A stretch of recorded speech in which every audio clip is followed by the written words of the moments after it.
Hola mis manipuladores de alimentos. Entonces el día de hoy vamos a hablar sobre principios básicos en esta labor de manipulación de alimentos, ¿vale? Entonces como primera medida tenemos que recordar que en tiempos anteriores teníamos el decreto 3075 de 1997, que en el ámbito de la aplicación de la salud pues es el que maneja todo el tema de alimentos y a partir de ahí en el año 2013, entonces aparece la resolución 2674, a través de la cual se hacen todos los procesos de inspección, vigilancia y control en la labor de manipulación de alimentos. Tenemos acá como algo muy sencillo que es como el procedimiento sanitario que se inicia cuando se pide el concepto sanitario o cuando llegan a visitarnos para revisar, digamos, el negocio o el restaurante, ¿sí? Entonces, lo primero que se hace es que se genera un acta y en esta acta nos van a decir si se amerita o no se amerita una medida de seguridad, ¿sí? Si amerita una medida de seguridad, pues la cosa está un poco compleja, entonces tenemos procesos como clausura, ¿cierto? Temporal o permanente, suspensión, congelación, decomisan productos, ordenan vacunación o control de insectos, en fin, una cantidad de actividades. La mayor parte de las veces entonces no amerita una medida sanitaria porque la mayor parte estamos bien, ¿verdad? Entonces lo que nos van a dejar es un oficio para poder hacer unas modificaciones y para la cual nos van a dar pues como un plazo. Después de este plazo, entonces sí nos verifican si se ha cumplido con lo que nos han requerido y hay un cese, digamos, del proceso, se notifica y se archiva. Si la personita o el negocio no ha cumplido, entonces hay una clasificación de la falta, ¿cierto? Entonces hay amonestaciones, puede haber multas, también decomisos o suspensión o cierre definitivo del negocio. Entonces este es como más o menos el tema. Hay algo muy importante y es que cuando nosotros nos dan el acta para firmar, pues nosotros debemos leer juiciosamente para saber si aceptamos lo que se nos está diciendo en esa acta que nos están entregando. Bien, en la parte de salud, según la resolución 2674, entonces todos los manipuladores de alimentos deben de tener un proceso de unos exámenes paraclínicos. La mayor parte de las veces, entonces, lo que hacemos es un KOH de uñas para poder verificar si en nuestras manos, en las uñas, hay hongos que puedan poner en riesgo el alimento y a su vez las personas. También tenemos entonces un frotis faríngeo, ¿cierto? En algunos casos han mandado vaciloscopia ya hoy en día, después de pandemia y todo el tema, ya no mandan casi vaciloscopia, sino casi siempre frotis faríngeo para poder determinar si la persona en su garganta tiene gérmenes como por ejemplo estafilococo o estreptococo y que estos a su vez puedan poner en riesgo el alimento y a las personas. Otros exámenes que se realizan son, por ejemplo, el coprocultivo para poder detectar, buscar salmonela o shigella en la materia fecal que estén generando algún tipo de riesgo, como por ejemplo infecciones intestinales. También hay algunos perfiles a nivel laboral que entonces no envían coprocultivo, sino que mandan el coprológico para poder determinar si hay algún tipo de parásitos, ¿cierto? Que estén afectando a la persona en la parte intestinal y que puedan ser un riesgo para alimentos y personas. Luego de esto, pues entonces la idea es que a través de estos exámenes se da un apto médico. Todo esto basados en la resolución 2674 del 2003. Bueno, ahorita entonces vamos a observar unas palabras claves que son, digamos, pertenecientes a un diccionario básico en manipulación de alimentos. Entonces tenemos el ambiente, que es todo lo que nos rodea, ¿cierto? En nuestra vida, en nuestro negocio y que en un momento dado pues puede determinar ciertas situaciones. El registro sanitario, entonces es el permiso que da el INVIMA, ¿cierto? Para poder sacar a la venta un alimento con todos sus permisos, ¿no? Ese es el registro y es el que tenemos que también estar pendientes de revisar para saber si es legal, ¿verdad? Los parásitos, que son seres vivos que se aprovechan de otros. Autoridad, en este caso estamos hablando de la autoridad sanitaria, que podría ser, digamos, la Secretaría Municipal de Salud o la departamental, ¿sí? La autoridad que maneja la situación en la parte de alimentos, en la parte alimentaria. Clases de alimentos, por ejemplo, perecederos, ¿cierto? Semiperecederos, no perecederos. BPM, buenas prácticas de manufactura. Microorganismos, todo aquel agente que es muy pequeñito, que puede ser, por ejemplo, una bacteria, un hongo, un virus, ¿cierto? Un parásito, algo que no vemos a simple vista y que puede llegar a tener algún tipo de peligro en los alimentos, que puede poner en riesgo los alimentos.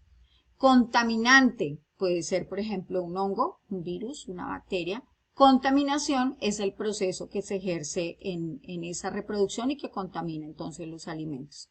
Inspección sanitaria, entonces que lleguen a revisar nuestro negocio para hacer entonces una verificación de los estándares de salud. Infestación, estamos hablando de una reproducción acelerada pero de plagas, ¿verdad? Inocuidad, estamos hablando de un alimento que no tiene riesgo, ¿cierto? Que está completamente bien, que no va a generar daño. Idoneidad, que todas las cosas están súper, están ok.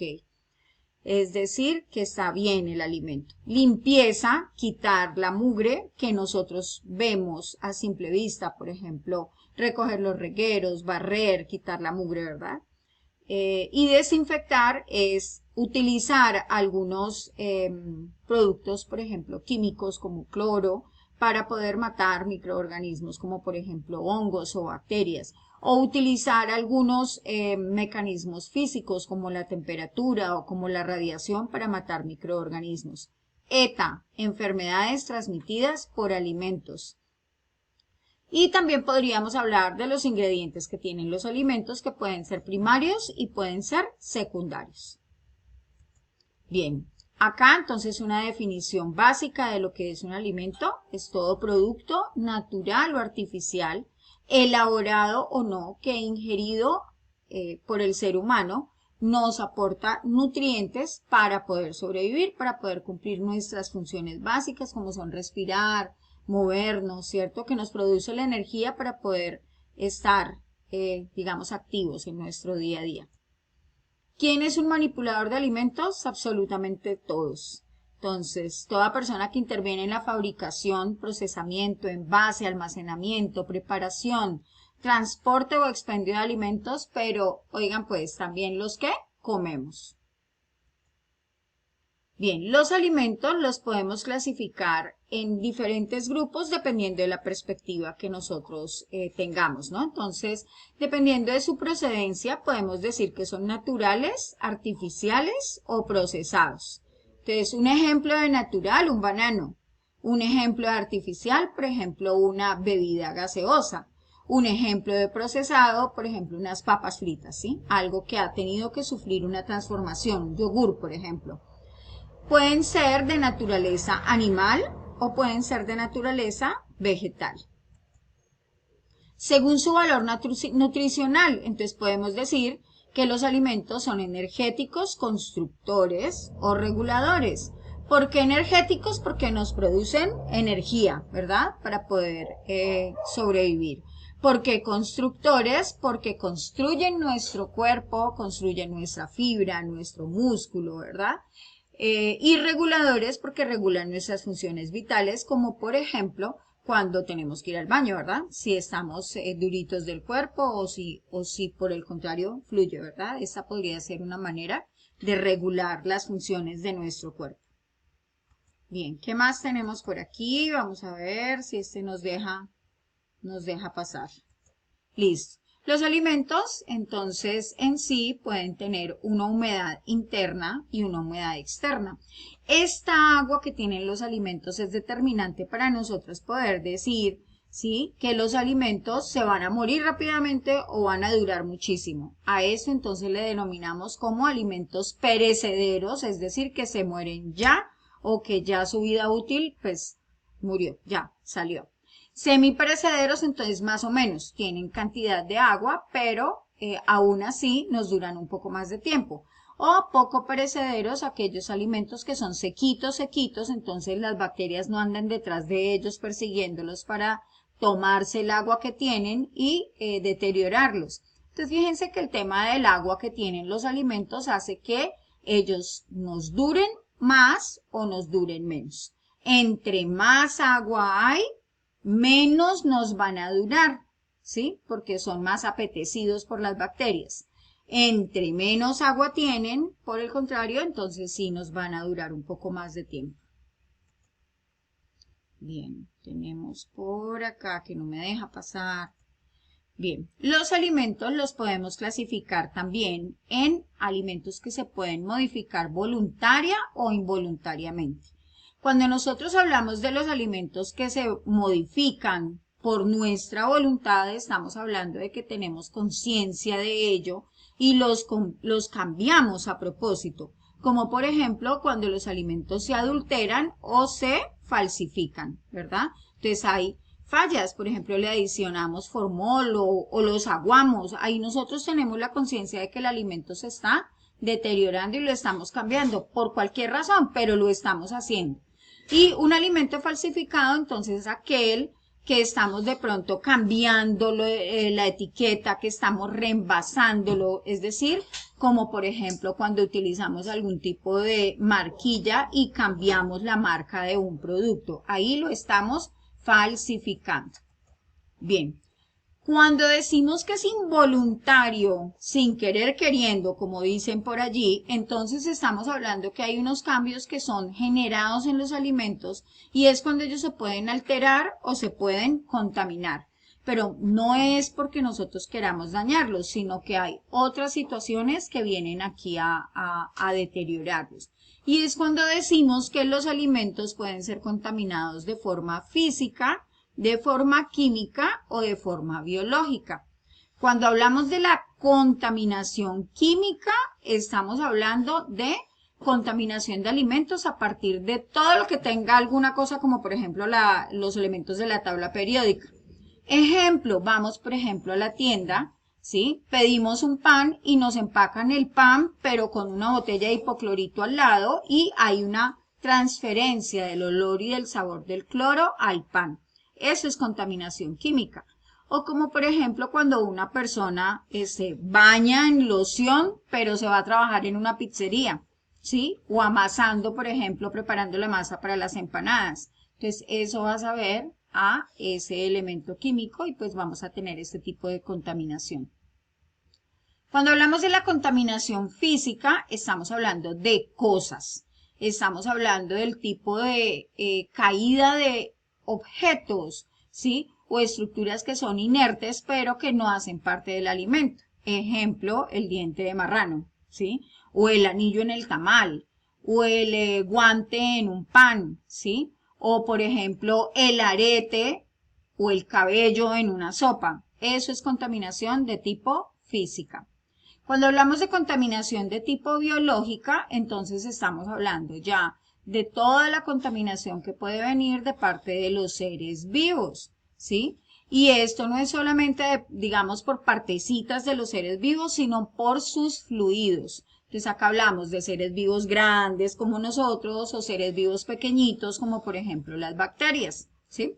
Pero esto nos va a generar algún tipo de situación de riesgo o de enfermedad. Acá estamos hablando de los factores ambientales que pueden afectar los alimentos, ¿cierto? Como por ejemplo la luz, la temperatura, el oxígeno o la humedad. Ejemplo, estamos en una tienda y hay un maracuyá súper bello en una estiva, pero le cae el sol. En la mañana está bonito, pero ya en la tarde por acción del sol, ¿cierto? Del calor, entonces se achicharra. Entonces los factores ambientales pueden determinar que un alimento pueda ser alterado. Acá tenemos daños en los alimentos por temperatura, ¿cierto? Por calor, por frío, ¿sí? Por congelar las frutas, entonces se nos van dañando, se nos van deteriorando. Acciones por luz, por el aire, ¿sí? Por la humedad que propicia la proliferación de microorganismos, por el contrario, por la sequedad, entonces los deshidrata. Acá tenemos cambios fisiológicos en los alimentos, es decir, ellos pueden generar un proceso de maduración mediante el cual entonces el color, el aroma y el sabor pueden ser cambiados o por el contrario, cuando transpiran y pierden líquidos y se deshidratan. Es decir, los alimentos se pueden dañar, se pueden alterar. Dentro de los cambios químicos que pueden tener los alimentos, ¿sí? Por diferentes sustancias, entonces pueden ser oxidados o pueden tener acción de enzimas o diferentes reacciones que hagan que estos alimentos sean modificados.